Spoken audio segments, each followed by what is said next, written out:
Again, it's Crew Call here on the Motor Racing Network, taking you into the garage and talking to the folks that make the race cars go around the racetrack. If you like what we're doing here on Crew Call, like, share, subscribe, spread the gospel here, and let everyone know that you're enjoying what we're doing here on Crew Call. I'm Steve Post, pit road reporter for Motor Racing Network, joined by 25-time and championship-winning crew chief Todd Gordon. Hello, Todd. How are you? I'm great.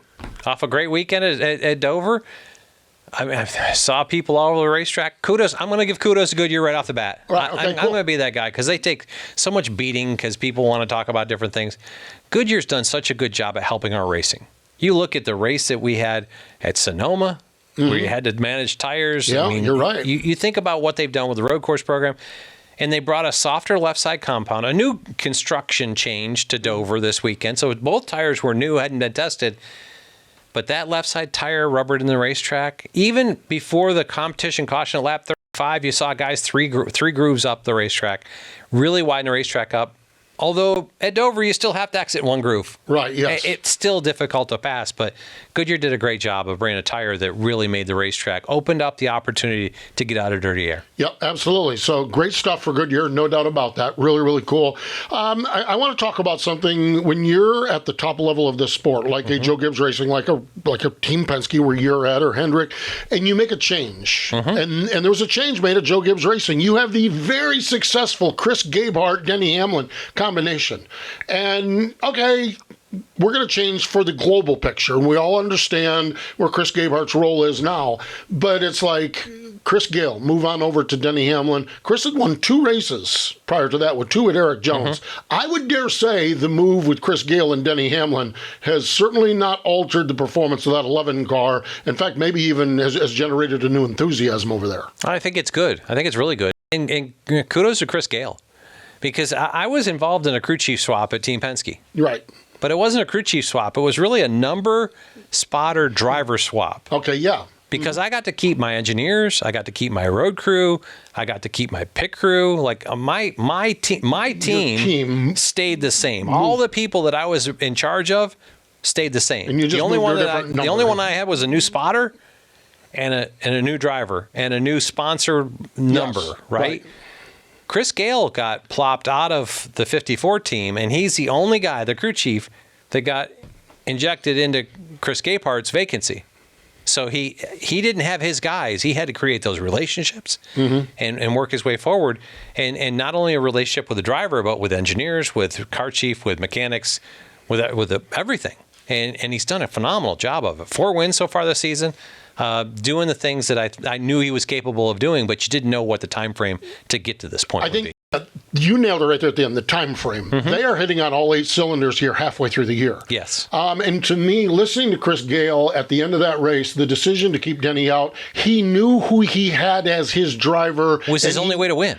No doubt, it was the only way to win. They weren't going to stay on strategy with everybody else and pass cars. Dover's difficult to pass. Yes. He saw the opportunity to put his driver in control of the race. Right. He just didn't know what the Alan Gustafson was going to do. That was the only question. Was he going to be control car, or was he going to be outside of the front row, right? Where that played out. But that's the right call for him. Absolutely. Now, if they didn't have a win, I don't know if they take that, but they're chasing wins at this point. Right. Like finishing third didn't matter to them. No, he said that in an interview on Sirius. He said that. Yeah. So they're chasing wins, and I thought a great call, and inevitably played out. I think there's some things that went in their favor. Sure. You know, I think the last restart, the fact that the guy that made it to him on tires was his teammate and wasn't willing to rough him up to do it. Yeah, no doubt.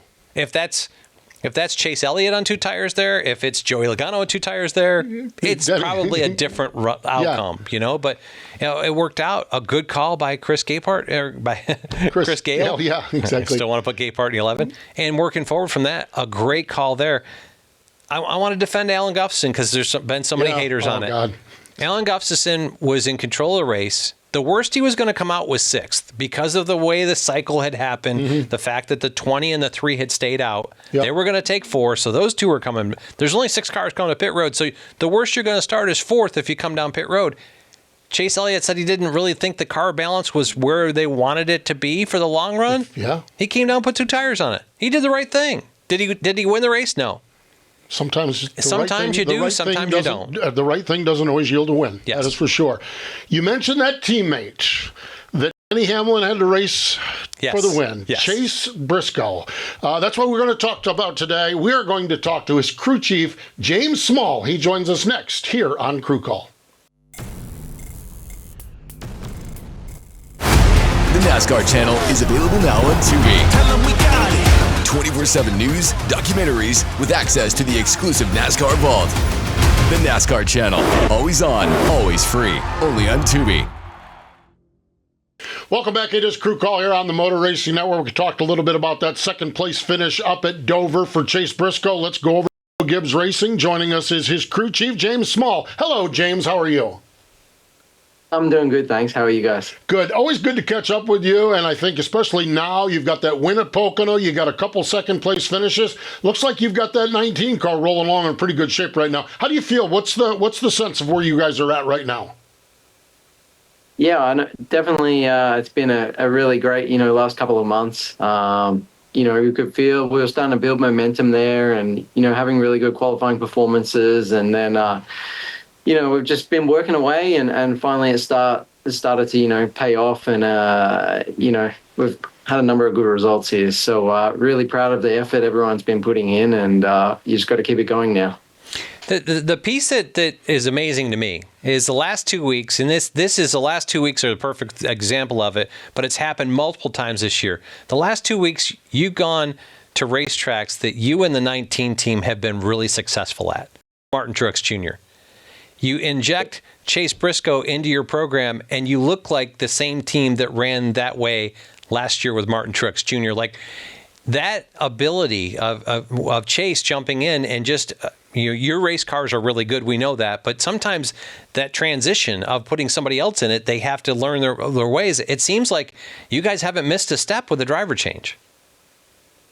Yeah, definitely. I feel like, that was probably one of the biggest hurdles we had earlier in the year, is just trying to, get him to adapt a little more to, how we see we need to drive the car in a certain way to get speed out of our cars. And, to be perfectly honest, Sonoma, Chase was worried. That was one of his, undoubtedly his worst road course track. He's kind of struggled there a lot. And, we put a lot of work in that, just in driving technique and trying to tidy a lot of things up on his side and get him, more in the style of how a Martin or a Larson, the guys that have been exceptionally good there for the last, 8 years or so drive. So, credit to him, he took everything we kind of set on board, and we worked on the sim on a lot of different things. And, it was great to see it pay off, in qualifying and then in the race day there. And it was a similar process for Dover. It's such I think you'd agree, probably one of the toughest oval tracks we go to as far as technique and just the inputs you need and how you have to stay under the rubber and, the balance you need in your car. So I feel like we have a very good understanding, of what we need from a car. To be good at, the last 2 weeks, just from the notebook we've kind of built from Martin and his kind of experience. So, it's been great to see Chase adapt and, still a few more new tracks we're coming to we haven't been to as a team with him. So still got a lot of work ahead of us. You brought up the simulator work and what you do forward with the practices that are limited, typically 25 minutes and not having a whole lot of ability to change. How much time do you guys spend and how much of that is dedicated to kind of getting Chase acclimated to the things that you guys focus on per week? Yeah, so at the moment, we probably work a couple of weeks out on each race and start doing a little bit, into the week prior and kind of then build into it more week of for that particular track. So there's a lot of work that goes in just trying in the weeks leading up, on our side, just trying to understand, his kind of strengths and weaknesses. And then so when we go in there, we know what we kind of need to work on first and iron out before we kind of get, into any kind of setup work. Because, if we're not driving the car right, then it's easy to go down the wrong path. So, it's kind of been working out, and I think he's been open to it, and it's definitely starting to show in the results. We're getting a lot stronger, I feel. How important is that? You just said he's been open to it. How important is that to have a driver open to it? The 19 car is so good. This is a great opportunity for Chase Briscoe, but I'm not sure every driver is open to adjusting to that. How key has that been to what you guys have been able to accomplish? He's definitely right. Every driver is very different. It is great. I think I think it maybe took a little bit, but then, you saw, as the results started getting better and he started adapting. And I really think, we worked a lot for Pocono on certain technique stuff. And, we came out of that and I think that was another, just light bulb went off in his head. It's like, hey, this kind of stuff works. So I think, it's just trying to really just focus on that. And, everything's so tight these days. It just you need to finesse every single thing from, everything on the car for everything he is doing and, all the engineers are doing. And it's just everything adds up. So I think you're seeing the culmination of all that hard work finally coming to fruition. Okay, I'm gonna go one more place on Dover before I start looking forward. But you got a different tire going to Dover, and that becomes a question mark when you do your simulation work and your development work. What'd you think about that? How did that work forward, and just how much rubber got in the racetrack? One, the tire, but also the temperature being a July race. Yeah, it's obviously very different. And, we had, assumptions from what we thought the pace was going to be and based on the left side tire grip added and all of those things. And, without practice, you didn't have that ability to kind of reset. And, but as you know, having practice there at times at Dover can really get you messed up. So I think maybe it saved a lot of people from themselves. But, I think overall as a company, a lot of our estimations are, not guesswork, but estimations were kind of correct. And you saw that how strong our cars were as a group the whole race, along with the Hendrick guys. So, there was obviously we learned things. We weren't perfect on everything. And I think the track was just a little different. It didn't seem to go through as a big of a swing from, run 1 to run 2 and 3 like it normally does with this tire. I don't know if everybody had that same feeling, but certainly for us, it was a little different than years past. I love what you said, estimations versus guesswork. I think so many times we think of guesswork, and a lot of times it is estimate. I really like that's nothing related to the next question, but I love the way you differentiated between the two of those, James. Let us move forward though. Indianapolis this weekend. You had success at Pocono. There's one school of thought that there's common ground. There's one school of thought there's not common ground, a smooth Pocono. What can you take from one to the other, and just how do you look forward to this weekend at Indianapolis? Yeah, there's a little bit. Obviously it is smoother. Same right side tire between the two races now. The left's, practically the same, fractionally different. But I think, we learned some stuff on Pocono just in terms of the feel that, Chase likes and overall balance. But, it's still a very different racetrack. The surface slightly different. And once again, it's going to be incredibly difficult to pass. So, the weather's not looking very good. So it'll be interesting to see if we even get practice and qualifying and if we race on Sunday or Monday. But, yeah, it's still somewhat similar. There's a lot of the same philosophies, but, it's just we kind of treat everything kind of separate. You learn no matter what you're learning every track you go to, but it's hard to just, with how sensitive these cars are to attitude and things like that, it ends up, just a little different everywhere we go. If you do get practice, it'll be on Friday, which is different. A 50-minute practice on Friday for both you and Xfinity before you go through race inspection. So you've got freedom to try other things, anything that kind of plays out for you, and then adjust those things come race time. What's that worth to you? And is Indianapolis so unique that it doesn't really apply to other places, or are there things you can learn for the whole program?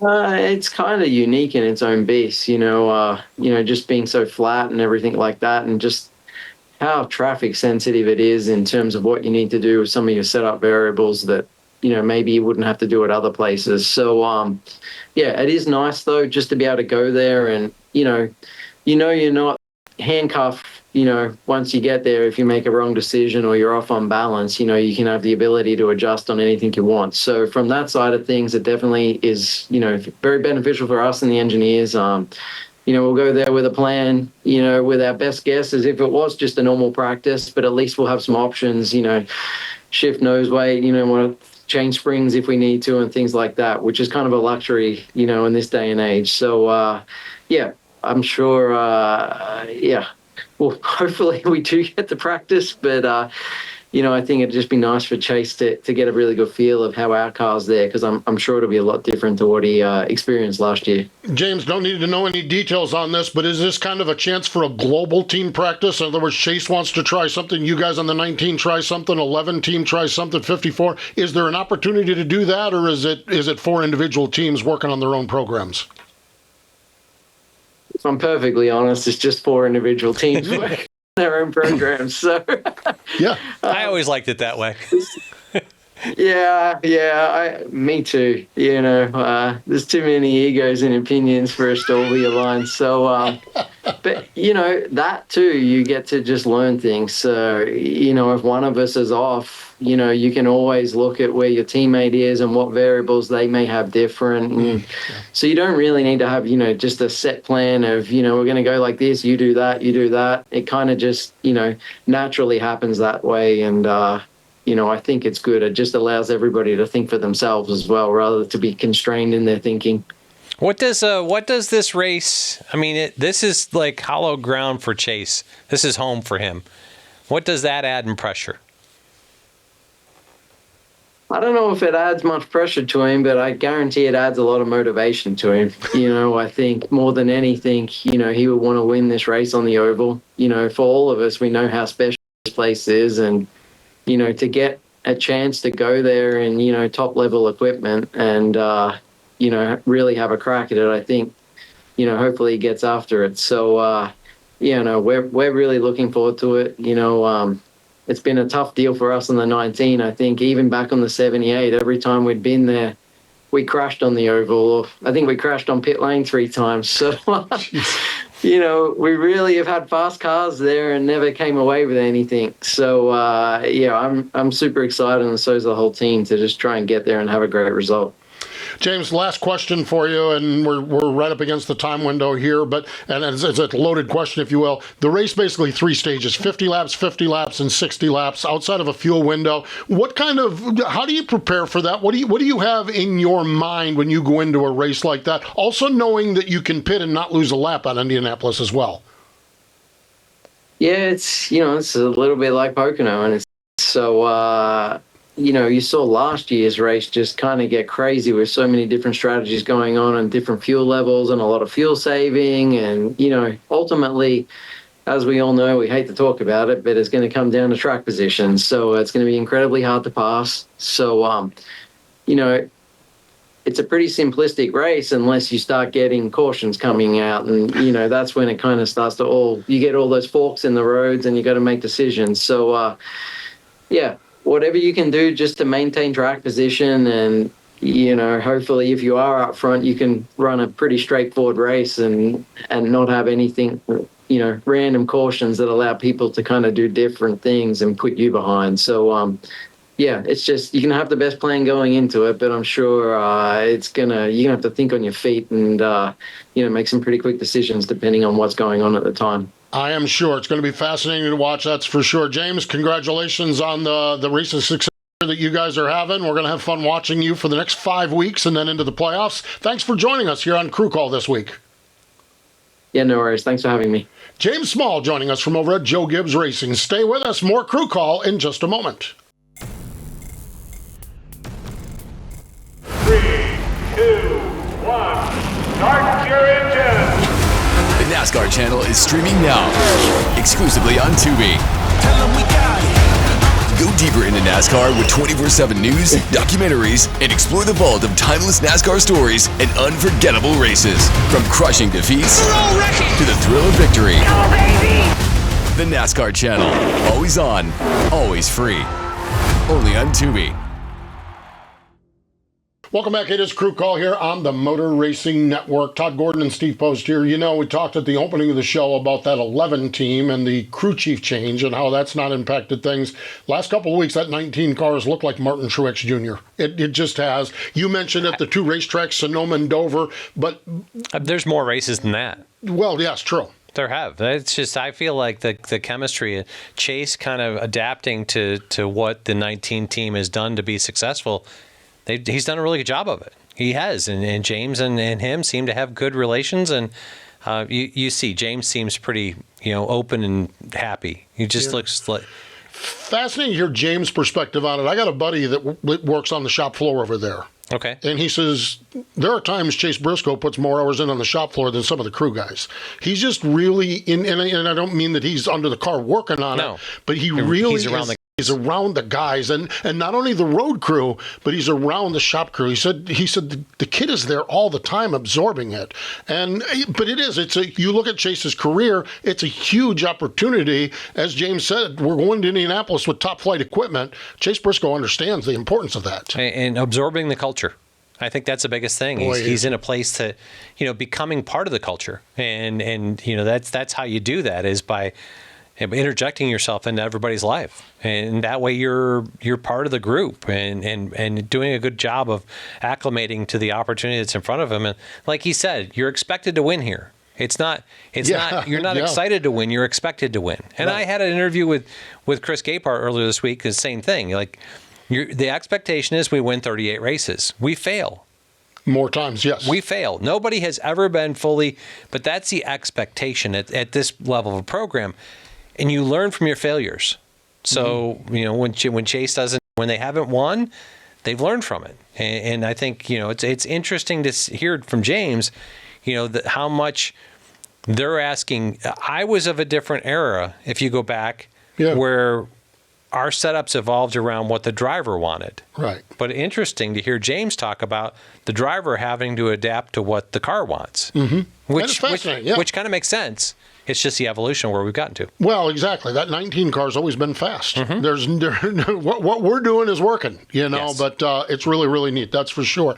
Goodyear presents this preview of the upcoming race, Indianapolis Motor Speedway. Crew chief, we talked a little bit to James Small about this, but what are you looking at when we go to Indianapolis this weekend? Interesting, because we've got 160 laps, stage breaks at 50 and 100. So if you look at it, 50 laps at 2.5 miles is too far for me to go on fuel. Yes, exactly. It is. If it goes green, this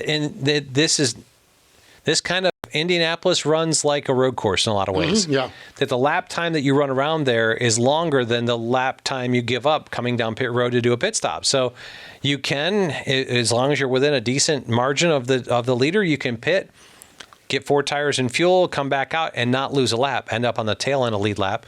So when you look at this, there's different strategies. James alluded to that you'll see some people doing different things. You might see some guys that stop at lap 14. You might see some guys that stop at lap 25. You might see guys that go long and see where they get to on the backside of it. I've been here before when they had competition caution. We stayed out because it wasn't quite to my fuel window where I wanted to get to the next one, and changed it up. So there's so many things that happen here. All 3 stages will have to have some sort of a stop in the middle of them. The question for me looks at, do I run long the first one to get to 36 or 37? And then can I stay out to get to where it ties me together to get to the end? And all the pieces that you'll start to play with. Crew chiefs, you'll see people on different strategies. But as James alluded to, making sure you maintain track position for stage ends and especially the race end, that's the goal. There's the goal. That is for sure. Goodyear, quality from the track to the street. Goodyear, the official tire of NASCAR. So Indianapolis is going to be fun. Yes. As we tick-tock, closer to the playoffs. 5 races to go. 5 races to go. And I actually eavesdropped on you and Pistol Pete Pistone, and Dom over there, the producer, said, what do you think about this playoff bubble? And he had all this question laid out about the playoff bubble. And Todd, you burst that bubble, because with the 5 races left to go, we don't know where that playoff bubble is. I mean, if I'm a crew chief playing in this game right now, if you look at it, I mean, the playoff, the cutoff line right now is Bubba Wallace to Ryan Preece, I believe it is. Mm-hmm. I don't think that's the cutoff line. I think the cutoff line is at minimum, Bubba Wallace is out and Chris Buescher's the last one in. Or it might be Chris Buescher's is out Yeah. and the 48 car of Alex Bowman's in. Right. I mean, it depends because as we look at the schedule going forward, 5 races to go. Mm-hmm. Daytona's the last of them. Daytona is a coin flip on whether who wins. It's just so you have to consider the Daytona like last year. Harrison Burton went in there, won his way into the playoffs. Right. We have, I mean, you look behind it. Kyle Busch is behind the cut line, could win there. Austin Dillon could win there.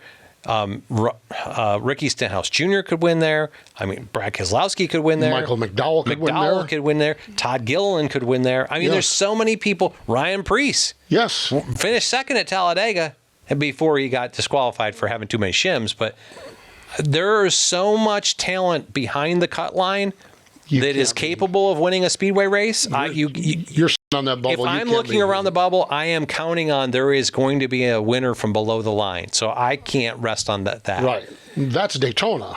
And we haven't put Watkins Glen in there. And everybody wants to say, well, Shane Van Gisbergen's won 3 of them. Shane Van Gisbergen got beat there last year on the last lap. Yep.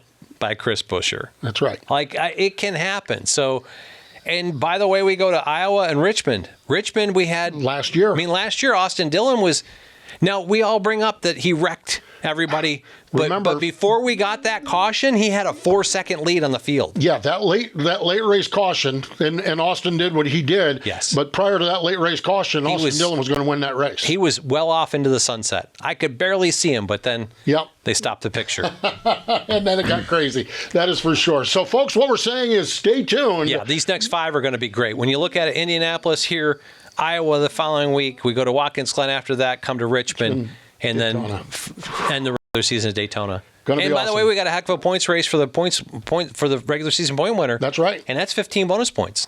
Lots to keep tuned in. Lots to keep an eye on, that is for sure. The NASCAR Cup Series and Xfinity Series are up at Indianapolis Motor Speedway. The Indianapolis Motor Speedway Radio Network has coverage. Our crew will be busy, though, on Friday night, the Lanai 150 ARCA Menard Series race at 5:30 from Indianapolis Raceway Park. And at 7:30, the NASCAR Radio Network is going to be on the air with the T-Sport 200 for the NASCAR Craftsman Truck Series. So going to be a big, big weekend up in Indianapolis. A fun, fun time, that's for sure. So always fun to go up in Indianapolis. I always enjoyed the trips up there when I used to make them. Always loved it. Yeah, and I love the truck and ARCA being there back at IRP. A cool little short track, not 10 miles down the road from the big track, but then the big track, hallowed ground. Hallowed ground, that is for sure. He's Todd Gordon. I'm Steve Post. We appreciate you joining us here. Also appreciate James Small joining us this time on Crew Call.